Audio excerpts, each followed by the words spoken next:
আমরা কি করতেছি?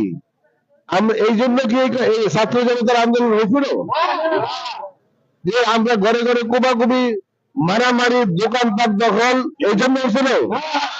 সুতরাং যারা এই যারা ঘটনা ঘটাইছে গতকালকে এবং তার আগের দিন, এগুলি সবকিছু তদন্ত সাপেক্ষে বিচার ব্যবস্থা করা হবে। কারণ যে যে অপরাধ করেছে ওই অপরাধ থেকে কোনো ছাড় পাওয়ার কোনো রাস্তা নেই। আজকে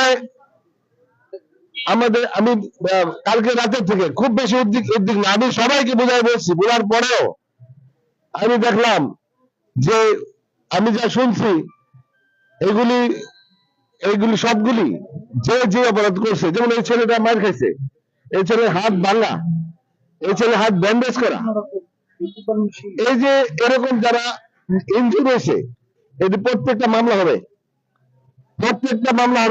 আমি গিয়ে মামলা করাবো প্রত্যেকটার মধ্যে, অপরাধ ছুটে দেবো। এতদিন যাবত দেখতেছি যে এইভাবে যেভাবে শুরু হয়েছে এইভাবে চলবে না, এইভাবে চলতে পারে না। এই জন্য আপনারা আমাকে নির্বাচিত করেন নাই, এটা আমার দায়িত্ব। সুতরাং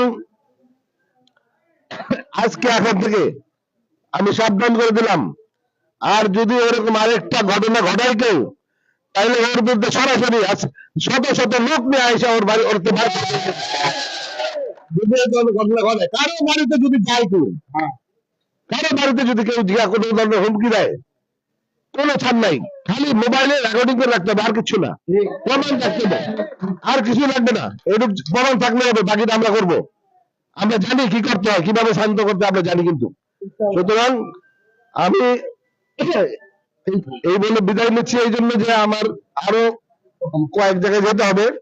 আমি চাই আপনারা শান্ত হয়ে যান, সমাজটাকে শান্ত রাখেন, যা করছেন থেমে যান, এখনো সময় আছে, থেমে যান, আর যেন একটা ঘটনা না ঘটে, থেমে যান এখন থেকে।